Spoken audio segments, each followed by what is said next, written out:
Kita langsung ke informasi pertama, Saudara. Tim SAR gabungan terus melakukan evakuasi di jalur pendakian Cemoro Sewu, Magetan, Jawa Timur pada Selasa pagi. Sebelumnya sejumlah pendaki terjebak di puncak Gunung Lawu akibat kebakaran. Pemirsa, kebakaran hutan di Gunung Lawu menewaskan 7 pendaki gunung yang terjebak kobaran api. 4 dari 7 jenazah berhasil diidentifikasi, sementara 3 lainnya sulit dikenali. Ya, pemirsa, jumlah pendaki yang meninggal akibat kebakaran Gunung Lawu bertambah. Setidaknya 9 pendaki meninggal dan 2 pendaki lainnya dalam kondisi kritis. Bapak Eko Nurhadi, itu yang berhasil lolos menembus api mungkin ya.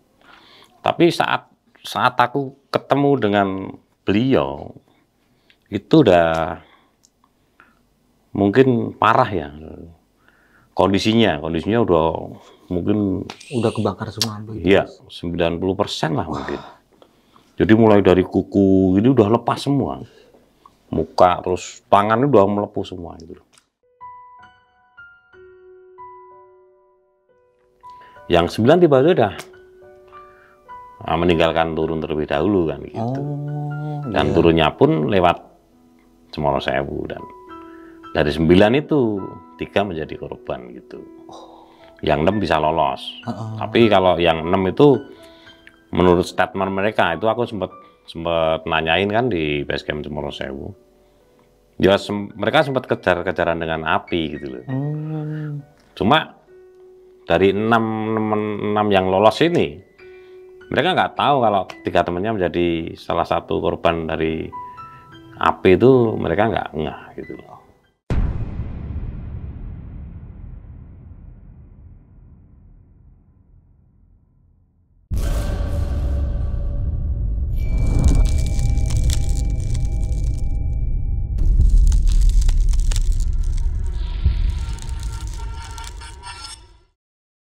Assalamualaikum warahmatullahi wabarakatuh. Balik lagi nih di Besok Pagi. Kali ini bareng gue Bang Mange, pria gemoy tanpa bahan pengawet.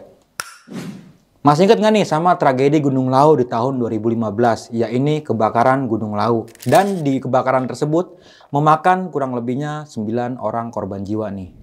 Dan pada malam kali ini gue udah berhasil mengundang salah satu narasumber nih yang pernah mengevakuasi korban tersebut. Oke, langsung aja nih gue sapa narasumber gue pada malam kali ini. Selamat malam Mas Budi. Selamat malam. Apa kabar nih Mas Budi? Oke, kabar baik. Sehat ya Mas Budi ya? Alhamdulillah. Dari Solo nih Mas nih, langsung didatengin ke Bintaro ya? Betul, Cuma ya. mau menceritakan sebuah tragedi yang ada di Gunung Lawu nih Mas ya.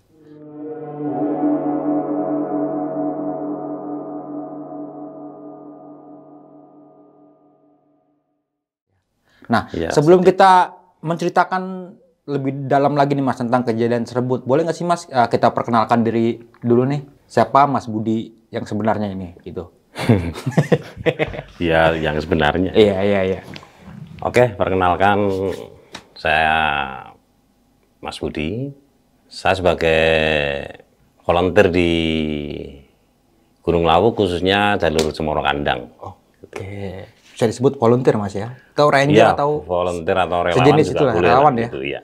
Mungkin gak usah berlama-lama lagi, teman-teman semua pasti bakal penasaran apa yang bakal diceritain sama Mas Budi pada malam kali ini. Namun sebelum kita masuk ke ceritanya, bagi teman-teman semua yang belum subscribe, silahkan di-subscribe terlebih dahulu, like, comment, and share. Jangan lupa nyalakan loncengnya agar teman-teman semua gak ketinggalan video terbaru dari Besok Pagi. Jangan lupa juga di-follow Instagram Besok Pagi, karena di situ banyak banget informasi mengenai seputaran pendakian, sewa rental outdoor, atau bagi teman-teman semua yang pengen menjadi narasumber kayak Mas Budi pada malam kali ini, bisa juga langsung DM aja ke Instagram Besok Pagi yang ada di sini nih. Mau nggak mau, suka nggak suka, bahwa hal gaib itu ada di sekitar kita. Tanpa berlama-lama lagi, langsung aja kita masuk ke ceritanya.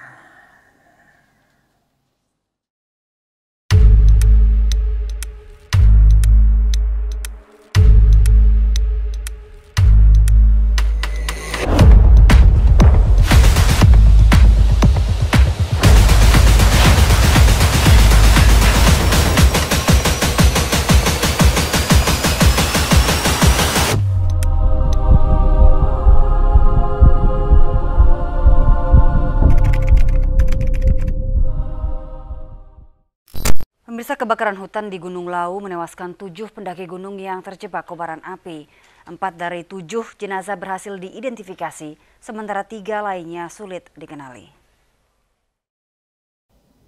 Itu pada waktu 2015 masuk bulan Suro itu kan. Bulan Suro itu kan kalau di Lawu termasuk rame-ramenya para pendaki. Dan juga para penjara ya Mas ya. Betul. Di Lawu sendiri juga ada bermacam-macam jenis pendaki ya. Jadi nggak hanya sebatas pendaki yang hanya menikmati puncak. Tapi dari situ juga ada pendaki-pendaki spiritual gitu. Karena mungkin Lawu sendiri dikenal oleh masyarakat Jawa sangat kental dan kuat akan mistik dan kesakralan gitu. Nah, terus kejadian itu pas hari Sabtu ya, itu tanggalnya saya juga nggak begitu ingat. Pada saat itu jalur Cemoro Kandang itu full gitu loh, pendaki full. Karena mengingat awalnya tuh Cemoro Sewu sebelum kejadian itu di area pos 5 itu hari kalau nggak salah Selasa itu ada titik api gitu loh, titik api, dan itu pun sudah ditangani oleh teman-teman juga kan, teman-teman khususnya teman-teman PGL kan gitu. Dan kebakaran kecil itu bisa sementara itu bisa dikondisikan gitu. Pada akhirnya udah Rabu udah padam, Kamis masih dipastikan kembali bahasanya api betul-betul udah padam. Tapi untuk jalur Cemoro Sewu memang kondisinya masih off, masih tutup. Oh, oke. Nah itu kemungkinan titik api akan muncul lagi kan begitu. Makanya jalurnya ditutup dulu ya. Ditutup Mas, ya? dulu. Oke. Tapi untuk jalur Cemoro Kandang itu masih dibuka gitu loh. Karena juga antara Cemoro Sewu dan Cemoro Kandang meskipun dekat, itu udah mempunyai dua kebijakan yang berbeda.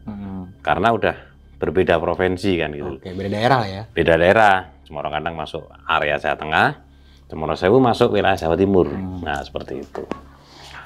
Kenapa Cemoro Kandang masih tetap dibuka? Dan itu juga bukan tanpa dasar gitu loh. Karena Cemoro Kandang saat itu kondisinya masih fine-fine aja, masih aman lah gitu. Makanya saat itu pendaki full, betul-betul full via Cemoro Kandang.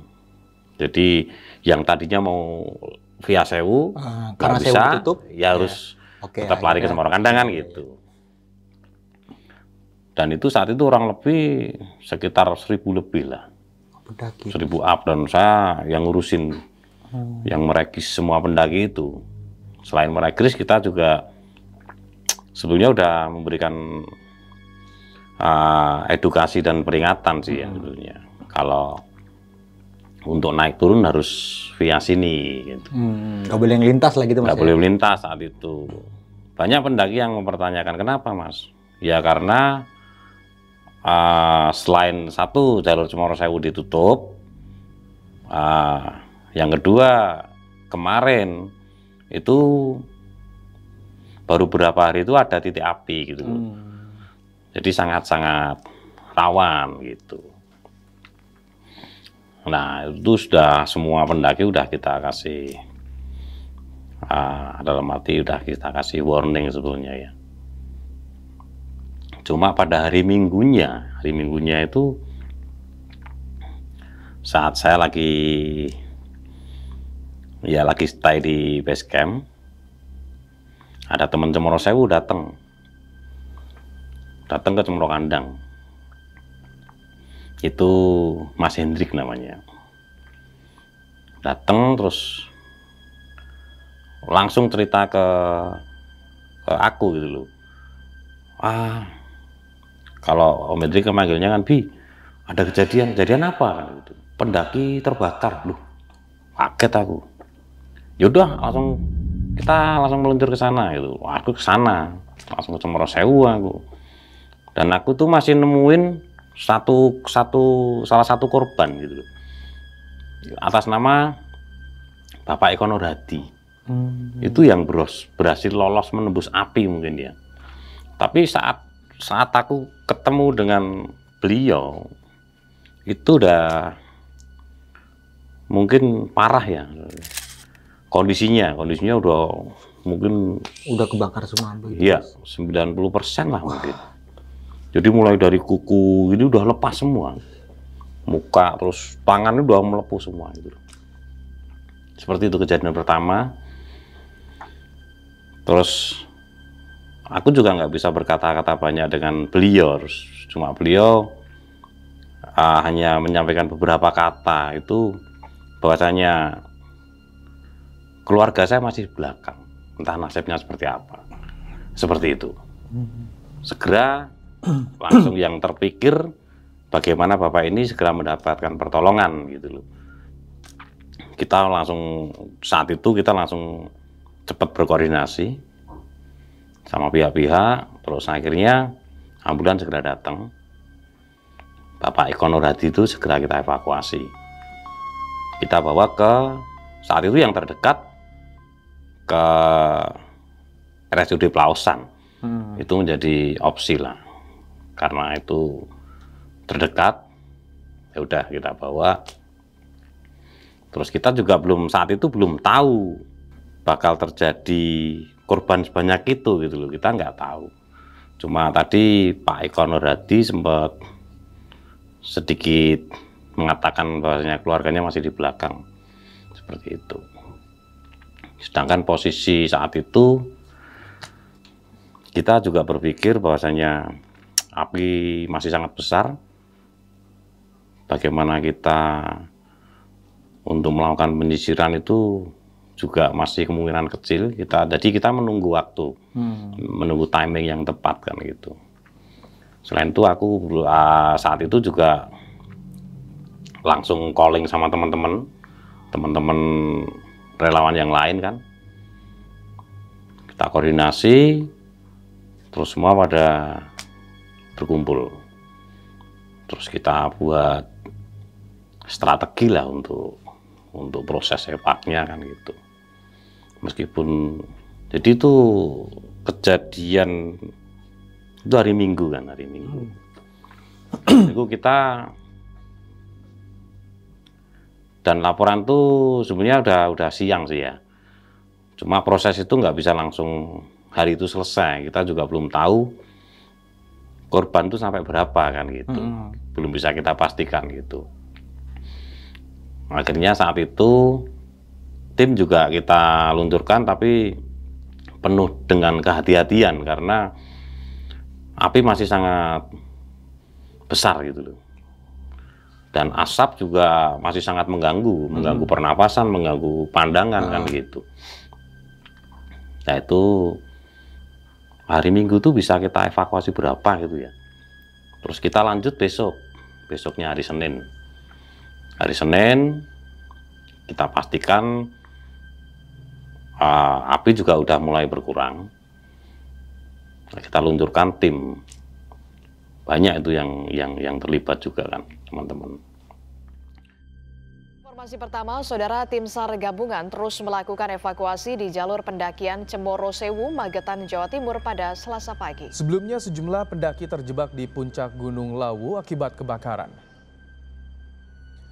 Tim SAR gabungan dari Basarnas, TNI, Polri, dan relawan melakukan penyisiran mencari ratusan pendaki yang masih berada di kawasan Gunung Lawu. Selain mencari di jalur utama pendakian, tim SAR gabungan juga menyisir sejumlah jalur tikus yang juga kerap digunakan para pendaki. Sementara itu, terkait kebakaran yang terjadi di lereng Gunung Lawu, saat ini seluruh jalur pendakian telah ditutup. Dan saat itu saya pribadi nggak ikut terlibat naik karena saya harus mengkoordinasi dari bawah. Jadi saat hari Senin evakuasi itu juga penuh ketegangan juga gitu loh. Karena apinya masih ada ya Mas ya? Masih beberapa, terus yang sangat mengganggu asapnya. Asap itu kan juga dia mengikat oksigen kan gitu loh. Jadi oksigen itu sampai habis berapa tuh tim teman-teman itu, sampai berebut. Itu yang bab itu selalu dibasahin air buat ini, buat nutup, gitu iya, nutup hidung dan sebagainya. Selain itu mereka juga selalu berebut dengan oksigen karena hampir kehabisan oksigen juga kan gitu.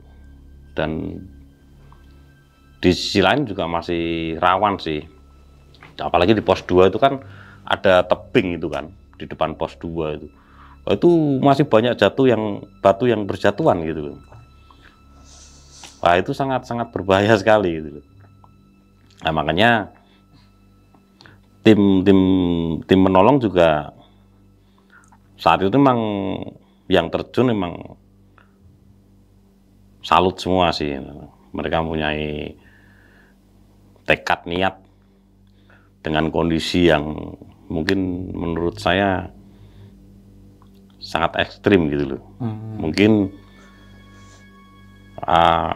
itu juga mengancam para tim menolong juga, tapi bukan berarti kita asal-asalan ya, kita tetap semua penuh perhitungan dalam menjalankan tugas seperti itu gitu. Yaitu kita evakuasi satu persatu,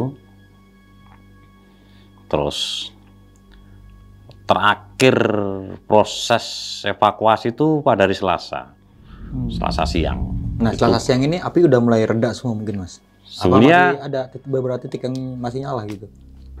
Untuk jalur Cemoro Sewu sendiri kan jalur yang penuh bebatuan gitu loh sebetulnya. Iya. Cuma api itu hanya melewati gitu loh. Dan kalau udah terbakar kan nggak mungkin ada yang Ya media yang gitu dibakar aja, lagi kan gitu. Cuma kok kondisinya masih panas gitu. Panas dan asap itu yang paling sangat berbahaya, asap itu. Gitu. Selasa kita untuk proses evakuasi terakhir atas nama Awang. Dan Awang sendiri itu dia juga sama, mungkin bisa dikatakan calon istrinya, padahal dia udah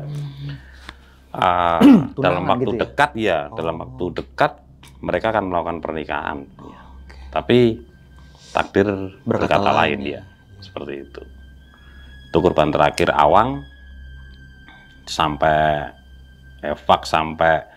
hari Selasa pada jam 2 siang itu baru clear. Cuma kita belum bisa memastikan kembali karena itu kan TKP kejadian itu di antara pertengahan 3-4, jadi 4 menuju ke 3. Kalau dari atas kan, wah, itu pada bercacar di situ korban semuanya. Jadi 90% itu yang langsung MD atau meninggal di tempat itu 6. Sisanya sempat dibawa ke rumah sakit gitu, Mas? Yang 3 itu sempat dibawa ke rumah sakit atas nama termasuk Bapak Eko Nurhadi tadi. Terus cewek satunya tuh lupa aku atas nama siapa, sama cowok juga dari Ngawi itu kayaknya. Itu dalam perjalanan. Jadi yang tersisa sebenarnya 2 sih. 2 itu Bapak Eko Nurhadi itu dia di rumah sakit Pausan kan, terus dirujuk langsung ke Surabaya, Dr. Sutomo. Yang cewek ini rujukannya malah ke Solo, ke Muardi. Selang 3 minggu Bapak Eko Nurhadi meninggal karena mengalami infeksi paru-paru. Dan menyusul kemudian durasi 1 bulan, yang cewek ini juga langsung menyusul meninggal. Jadi mungkin karena kondisi luka terbakarnya memang udah parah 90% ya, gitu. Nah itu untuk proses evakuasinya seperti itu. Dan hari Rabunya kita masih memastikan kembali, siapa tahu kan kita lakukan penyisiran kembali gitu loh. Karena mengingat mulai dari kejadian sampai Selasa kita juga masih mewaspadai adanya titik api kan. Terus Rabunya kita anggap udah untuk jalur Cemoro Sewu mungkin udah clear ya. Jadi kita bisa kembali untuk menyisir gitu loh. Siapa tahu ada korban lain korban lagi gitu, berikutnya kan gitu. Ternyata setelah kita sisir sampai atas memang udah nihil, berarti ya itu 9 itu. Oke, total korban berarti 9 orang. Cuma di Argo Dalam masih banyak sih. Saat itu masih berkumpul sekitar 17 pendaki. Itu dari berbagai campuran lah gitu. Dan itu terpaksa emang kita kejar-kejar agar segera turun gitu loh, karena sangat berbahaya untuk kondisi juga gitu, gitu. Untuk Dan itu ada beberapa pendaki yang masih ngotot, masih pengen di sini, masih mau pengen ritual dan sebagainya kan gitu lah. Ya akhirnya tetap kita paksa gitu. Dan itu pun kita turunkan via jalur Ceto itu, jalur yang mungkin masih aman lah untuk gitu. Karena saat itu api udah mulai terus merambat, udah masuk ke daerah Cemoro Kandang juga kan gitu. Nah, sedikit tentang identitas mungkin korban itu ya. Jadi 9 itu kan yang 6 itu teridentifikasi rombongan dari Ngawi, dan itu masih satu keluarga, satu keluarga lah. Nah, yang 3 ini dari 9 kan 6 dari Ngawi, yang 3 ini pendaki dari Jakarta gitu loh. Tapi mereka naik tidak melalui Cemoro Kandang, tapi melalui Cemoro Sewu. Nah gitu, mereka sebenarnya ber9 sih, ber9, harusnya ber12, mungkin karena yang 3 ini tidak bisa ikut gabung dengan yang 9, akhirnya yang 3 ini berencana menyusul gitu loh. Menyusul, tapi via Cemoro Kandang. Itu saat itu aku yang rekomendasiin dari temen kan, disuruh nyariin guide, pemandu gitu loh. Akhirnya aku serahkan ke temen yang 3 orang itu termasuk sebenarnya koordinator dari ke-9 orang tersebut kan gitu, yang naik via Ceto itu. Nah terus via Kandang, cuma aku udah ngasih peringatan ke temanku tuh yang memandu itu ya? yang memandu mereka kan. Ya pokoknya intinya seperti ini Mbak, nanti kan gitu harus kembali turun lewat Cemoro Kandang. Terus saya juga ngobrol ke tamunya, jadi jangan melihat tentang fisik dia, meskipun dia tua, tapi dia juga punya pengalaman yang begitu banyak kan gitu. Ya akhirnya 3 orang yang via Cemoro Kandang itu justru selamat gitu loh. Karena ketemu sih di Argo Dalam itu ketemu sama yang 9 orang sebenarnya, 9 orang rekannya yang naik via Ceto.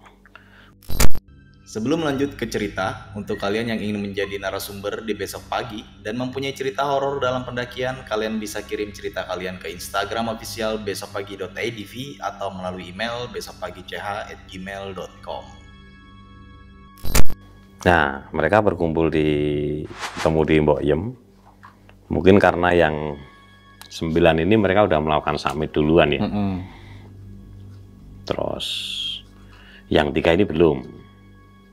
Pada akhirnya itu yang 3 itu meminta yang ke-9 ini untuk menunggu di situ. Mereka mau summit gitu loh. Mereka mau summit. Tunggu kita dulu, kita mau summit. Terus nanti kita turun dari summit, kita turun bareng kan gitu. Lah saat yang ketiga ini summit, kan itu diantar sama yang satu pemandu ya itu ya. Yang 9 tiba-tiba udah meninggalkan turun terlebih dahulu kan gitu. Dan turunnya pun lewat Cemoro Sewu, dan dari 9 itu 3 menjadi korban gitu. yang 6 bisa lolos. Tapi kalau yang 6 itu menurut statement mereka itu aku sempat nanyain kan di basecamp Cemoro Sewu. Ya mereka sempat kejar-kejaran dengan api gitu loh. Cuma dari 6 yang lolos ini, mereka nggak tahu kalau 3 temannya menjadi salah satu korban dari api itu, mereka nggak ngeh gitu loh. Yang penting mereka pada saat itu mungkin lari aja nyelamatin diri gitu Mas ya. Betul. Sempet aku ngobrol, terus aku sempat tanya-tanya ke mereka kan. Bahkan mereka tuh masih sangat optimis kalau merekanya masih selamat gitu. Atas dasar apa teman kalian selamat? Ya kita yakin Mas gitu. Sempat saya bilangin ya berdoa aja yang terbaik buat rekan-rekan kalian gitu.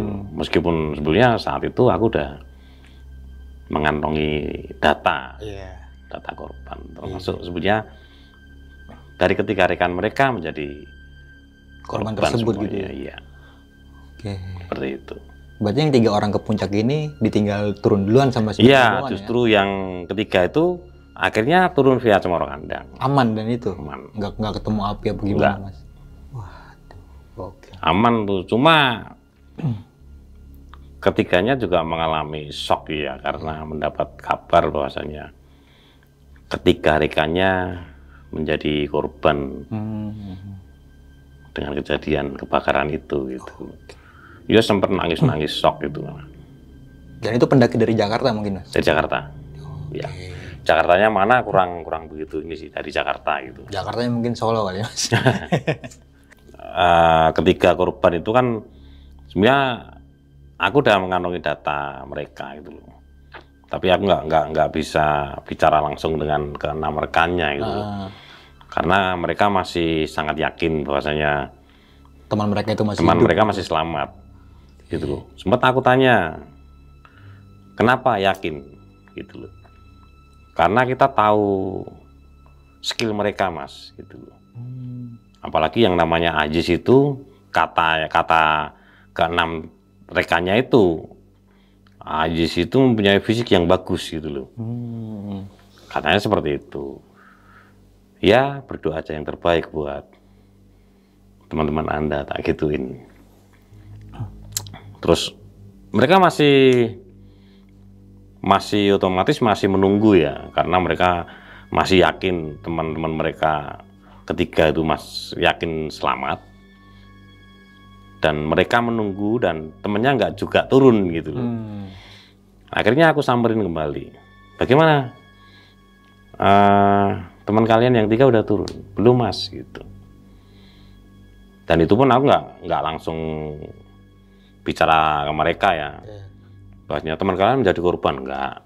Jadi nanti justru sangat membuat mereka shock kan gitu. Ya cuma aku kasih saran gitu loh. Coba aja, ini kan sudah beberapa korban dibawa ke rumah sakit. Coba aja ikut ke rumah sakit, mungkin bisa di cross check di sana. Kalian yang lebih paham, lebih mengenali teman kalian, tak gituin. Yaudah akhirnya dari ke-6 itu langsung nyamperin ke rumah sakit Pausan gitu loh.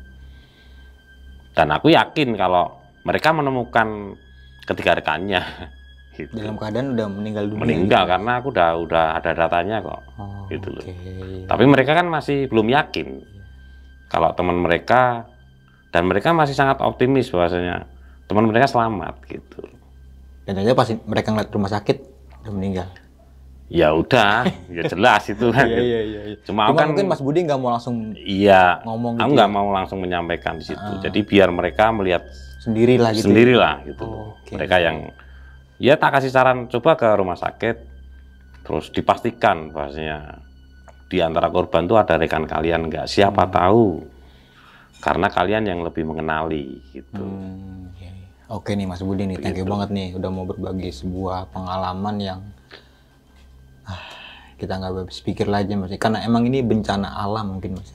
Tapi sempat menyadari nggak sih Mas, atau sempat tahu nggak sih kronologis titik api itu muncul karena apa Mas? Atau mungkin ya mungkin faktor Wah, kalau manusia api atau itu gimana gitu? api itu kita nggak tahu faktornya apa ya. Jadi saat itu api memang begitu sangat cepat, didukung dengan kondisi angin juga kan. Oh gitu. iya benar. Jadi kalau aku memperkirakan itu mungkin ada beberapa korban itu tidak merasakan sakit mungkin ya. Karena kalau jalur Cemoro Sewu tuh kita susah mau lari ke kiri atau kanan juga nggak bisa. Karena jalurnya full bebatuan. Kiri juga udah Tebingan gitu tebing. Mas, ya? Iya. Dalam arti kiri itu kalau kita posisi turun deh ya. Kanan udah nggak beraturan itu batu. Seperti iya. itu kan. Jadi emang nggak bisa apa-apa. Nah, mungkin saat itu korban mengalami kondisi pingsan terlebih dahulu. Karena api, asap, dia mengikat oksigen gitu loh. Mengikat oksigen, nah mungkin karena asap udah banyak ke situ, ya? Iya. kemungkinan korban pingsan terlebih dahulu. Baru api lewat gitu. Dan Mungkin terbakar, ada juga yang beberapa itu mungkin merasakan seperti yang dikatakan Ajis itu mempunyai fisik yang bagus, dia larinya kuat gitu. Memang dia Ajis itu sempat lari, katakanlah lari itu saat itu mungkin dia sempat melepas tasnya. Kondisi depan terbakar, dia melepas tasnya untuk kembali naik gitu loh. Cuma saat kembali naik ternyata belakangnya juga kebakar kan gitu. Oh iya. Jadi udah terkepung gitu ya? Iya, terkepung. Iya. Dan itu korban paling parah Ajis itu. Jadi itu bagian dari potongan tangannya ini udah hilang itu, kanan kiri. Tapi itu udah nggak ditemukan atau udah mungkin menjadi abu mungkin ya. Jadi gitu. Dan itu posisinya udah dia sempat agak keluar jalur itu, mungkin hanya dia yang merasakan kesakitan ya. Jadi mengalami sakaratul itu. Gitu. Dan ini kan di tahun 2015 ya Mas ya? 2015. Nah, setelah itu ada beberapa kejadian lagi nggak Mas tentang kebakaran atau hilang pendaki yang di gunung itu? Kalau kebakaran terakhir terparah 2015 ya. Setelah itu sampai sekarang untuk kebakaran sudah nggak begitu. Nggak ada. Ya ada paling beberapa titik segera dikondisikan. Langsung cepat ya, gitu Mas cepat, ya? Ya. Oke, biar nggak memakan korban lagi kayak tahun-tahun Ya, yang lalu gitu betul. Mas ya. Nah kan Mas Budi ini kan salah satu volunteer di Gunung Lawu ya Mas ya? Ya, betul. Atau kita bisa sebut ranger lah Mas ya. Ranger atau volunteer itu sama aja bagi Mas? Sama aja, volunteer aja kali ya? Volunteer lah, lebih volunteer. Ya, lebih, padahal pengalamannya cukup banyak juga nih tentang mengevakuasi korban-korban yang ada di Gunung Lawu ya.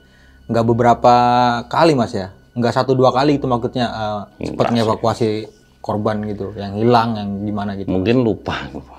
Saking banyaknya Mas? Lupa berapa kali gitu.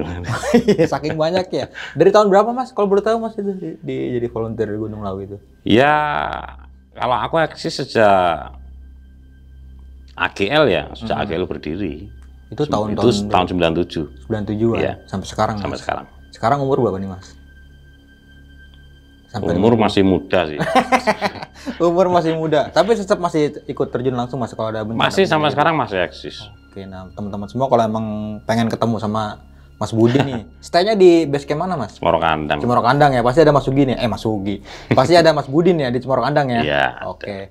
Kita kulas kembali nih Mas cerita di tahun 2015 ini ya. Sedikit-sedikit saya mau nanya nih tentang korban yang nggak bisa selamat ya pada saat kejadian tersebut. Dan sebelum kita bertanya-tanya lebih lanjut lagi nih Mas, kita doakan terlebih dahulu ya. Mungkin kita doakan terlebih dahulu semoga korban yang meninggal di Gunung Lawu ditempatkan di surganya Allah Ta'ala, dan bagi semua keluarga yang ditinggalkan semoga selalu diberi ketabahan serta diberi kesabaran.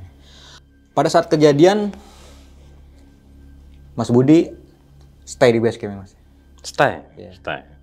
Karena emang begitu cepat mungkin api merambat Mas? Betul ya. Karena emang tadi kan sempat ada dibilang faktor angin juga ya kan, faktor cuaca, kena angin api ya makin lebar gitu ya. Nah, sempat ngelihat korban nggak sih Mas, kayak gimana atau postur tubuhnya atau bentuknya kayak gimana gitu Mas, keadaan korban lah? Ya tahu semua gitu. Ya parah, korban mengalami kondisi luka bakar 90% semua. Wah, berarti udah hampir nggak ngenalin mukanya gitu Mas? Ya ada yang masih bisa dikenali, ada yang enggak. Oke. Dan yang 6 orang ini ternyata satu keluarga ya?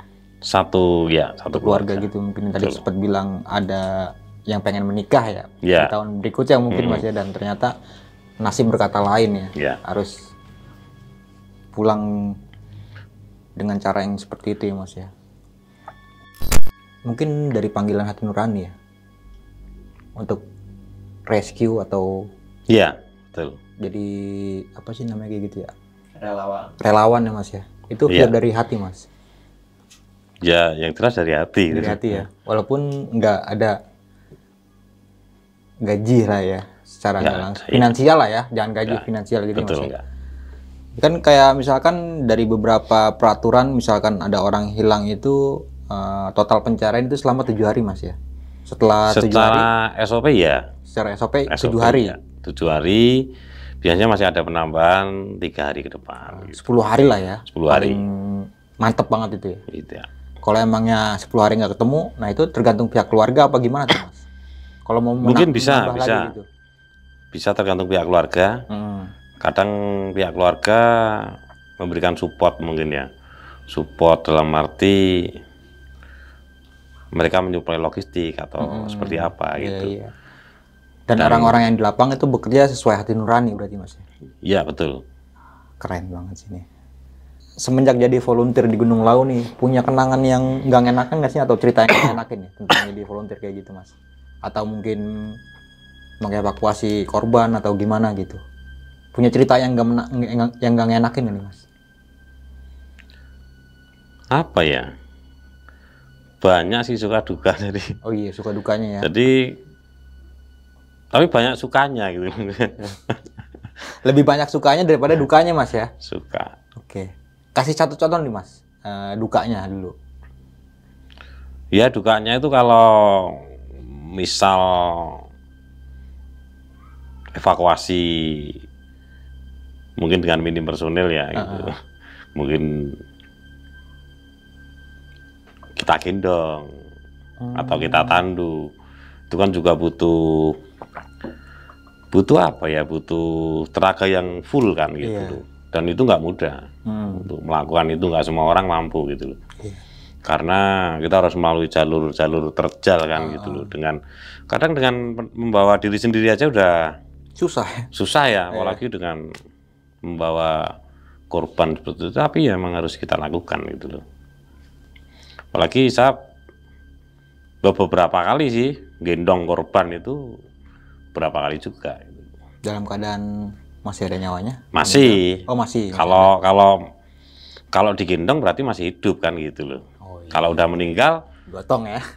wah kita gendong malah nanti meluknya erat, wah itu Iya, bahaya. lebih itu. bahaya gitu Mas ya? Ya kalau yang MD ya kita Tandu lah. tandu gitu. lah lebih. Dan itu proses penurunan korban juga susah Mas ya, karena faktor medannya mungkin ya. Ya, Yang tadi sempat bilang dari Cemoro Sewu ya. ya semuanya sih, Cemoro Sewu, Cemoro Kandang. Cemoro Sewu tuh karena susahnya karena jalur berbatu juga. Itu sekali terpeleset atau jatuh fatal kan gitu loh. Fatal buat tim penolong sendiri kan juga bisa gitu loh. Kalau Cemoro Kandang terkenal dengan licinnya, apalagi musim hujan kan gitu. Iya. Itu. Nah, sempat bertanya sedikit nih Mas tentang almarhum yang sampai sekarang nggak ditemukan. Sempat melakukan pencarian juga nggak Mas? Atau sempat terjun nggak pada saat itu pencarian? Ya terakhir Alfi itu ya mungkin ya. Iya.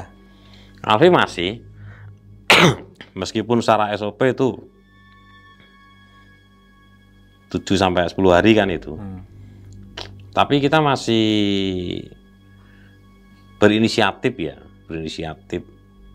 Jadi antar rekan-rekan base camp aja sih. Berinisiatif masih terus melakukan pencarian gitu loh. Dan itu nggak ketemu, Mas? Nggak ketemu. Sampai saat ini ya? Sampai saat ini. Oke. Tapi kayak ada atau jejak-jejaknya gitu nggak ini, Mas? Alfi itu Nggak nggak ada meninggalkan jejak sama sekali. Jadi kita nggak menemukan jejak sedikit pun. Iya, Meskipun sebenarnya Alfi itu terakhir terlihat ya di foto itu secara visual jalurnya pun jelas sebetulnya gitu. Iya. Gitu. Karena itu saya betul-betul meng-cross check itu dengan HP-nya Alfi sendiri. Karena saat itu Alfi bertukar HP gitu loh. Mungkin gini, HP Alfi itu mempunyai daya baterai yang kuat gitu loh. Nah, jadi HP Alfi itu yang untuk dokumentasi mungkin ya. Oh iya. Nah, saat itu yang pegang temennya. Oh, sempat bertukar handphone berarti ya? Iya, sama betul. temennya itu. Betul. Oke. Dan itu HP itu suruh aku datengin ke Cemoro Kandang itu. Untuk aku cross check gitu loh. Dan ternyata posisi terakhir terlihat di satu titik itu ya, Mas ya? Ya, itu persis di bawah Pasar Setan atau Pasar Dan Dieng. itu jalurnya jelas, Mas? Secara visual jelas. Nggak ada jalur Kayak apa ya? pecahan cabang Nggak atau ada gimana sih. gitu? Itu lempeng aja jalur sampai ke Kupang Menjangan atau ke Bulak Peperangan, lempeng aja. Aduh. Gitu. Sampai berarti total pencarian Alfi itu selama 10 hari, Mas? Atau bisa ditambah lagi itu? Ya itu untuk SOP-nya 10 hari sih. Cuma kita berinisiatif saat itu sampai kita sebulan sih. Tetap melakukan Pencarian itu dengan pemantauan relawan dan yang pencarian lain gitu juga, ya. Oh, oke. Aku terakhir tuh masih nganter bapaknya Alfi juga sampai ke posisi terakhir Alfi gitu loh. Jadi dan saat itu memang cuaca emang sangat tidak bersahabat ya. Nah yang cuma tadi aku ajak ke Pasar Setan itu bapaknya Alfi itu. Oh, sempat naik juga berarti orang tuanya? Naik bapaknya, iya. Emang aku tunjukin tempatnya gitu. Ini foto terakhir nih Ini ya? posisi terakhir Alfi anak bapak. Las terakhir di sini. Dan itu kondisi wabut gelap itu. Dan saat itu aku sempat merasakan ada sosok di belakang tuh yang nggak aku kenal itu.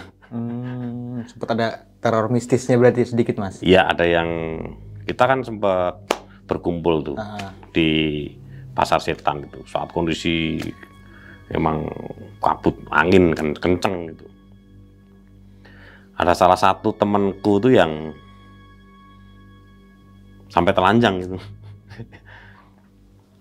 Telanjang itu emang dia sengaja gitu loh.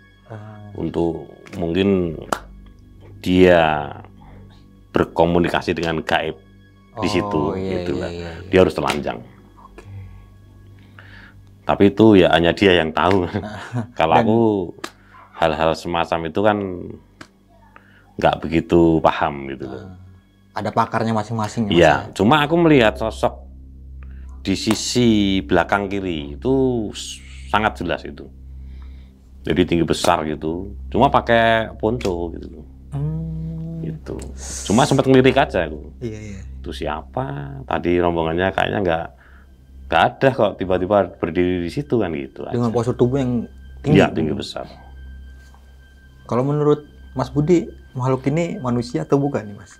Duh, bukan, Mas. Ya bukan, yang jelas itu penghuni area makhluk situ. sendiri. Oke. Mang Pasar Setan tuh kadang serem-serem penghuninya sana. Banyak yang jahil juga ya. Iya. Kita sendiri aja kadang diganggu. Iya. Mas Budi, Kuncen Gunung Lawu masih sering diganggu juga ya, Mas ya? Iya banyak temen, cuma kalau temen kan lebih diganggu dibentak aja, kembali dibentak. Oh. Ngapain kakak nggak kenal kita aja gitu. Iya. Karena kan emang udah sering lewat situ ya Iya. mungkin ya, udah ngenalin. Ya harusnya kan mereka udah familiar kan gitu. Oke nih Mas Budi, thank you banget nih udah mau berbagi sebuah pengalaman atau cerita yang keren banget sih Mas menurut saya pribadi Mas. Mas, sebelum kita mengakhiri video kali ini, punya pesan-pesan nggak nih Mas sedikit buat teman-teman semua, terkhusus para pendaki-pendaki yang baru-baru lagi hit nih sekarang ini gitu. Ya istilahnya strategi yang baik dalam sebuah pendakian ialah kembali pulang ke rumah dengan selamat, itu aja sih. Itu satu strategi yang sangat baik lah menurutku. Nah, Mas Budi mau nanya sedikit lagi nih, atau ngasih tips nih buat teman-teman semua dengan keadaan kayak yang cerita tadi ya. Misalkan kita lagi di dalam hutan di gunung terus terjadi kebakaran nih Mas. Apa yang kita lakukan pertama kalinya nih Mas? Kasih tips aja nih buat teman-teman semua supaya nggak terjadi korban lagi nih kayak yang kemarin-kemarin itu. Tergantung kontur hutannya seperti apa gitu. Oh, berarti kita harus melihat medannya juga gitu ya? Ya. Kontur hutannya, tutupan hutannya seperti apa, kontur jalurnya seperti apa, gitu loh. Kita bisa membaca situasi di lapangan enggak kan gitu. Kalau mungkin kayak jalur Cemoro Sewu itu kita udah nggak bisa berbuat apa-apa gitu. Depan belakang udah kena ada api, mau lari kemana nggak bisa kan gitu. Ya bisanya hanya itu pasrah sama Tuhan gitu loh. Dan ada keajaiban nggak dari situ kan. Oke, gitu. emang posisinya emang berdepetan kayak gitu Mas? Iya, emang betul-betul nggak bisa itu. Ke kiri. Makanya, ya jurangnya. Kalau masalah itu tergantung kondisi tutupan hutan dan kontur jalurnya seperti apa gitu. Kalau masih bisa kita menyelamatkan diri ya kita lakukan gitu loh. Kita lakukan, yang jelas kita mempelajari arah angin dulu kan gitu. Iya, jangan sampai apinya dari sini, anginnya ke sana, kita larinya ke sini, ya udah kena kan. Kejar gitu. ya. Iya benar. Ya kita lebih menghindari lah. Menghindari, cuma kita harus juga membaca arah angin. Iya, gitu. Dan juga melakukan pendakian dengan orang yang berpengalaman mungkin Mas ya.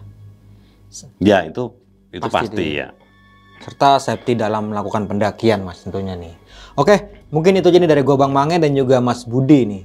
Gua pamit undur diri, sampai jumpa di video-video selanjutnya. Wassalamualaikum warahmatullahi wabarakatuh.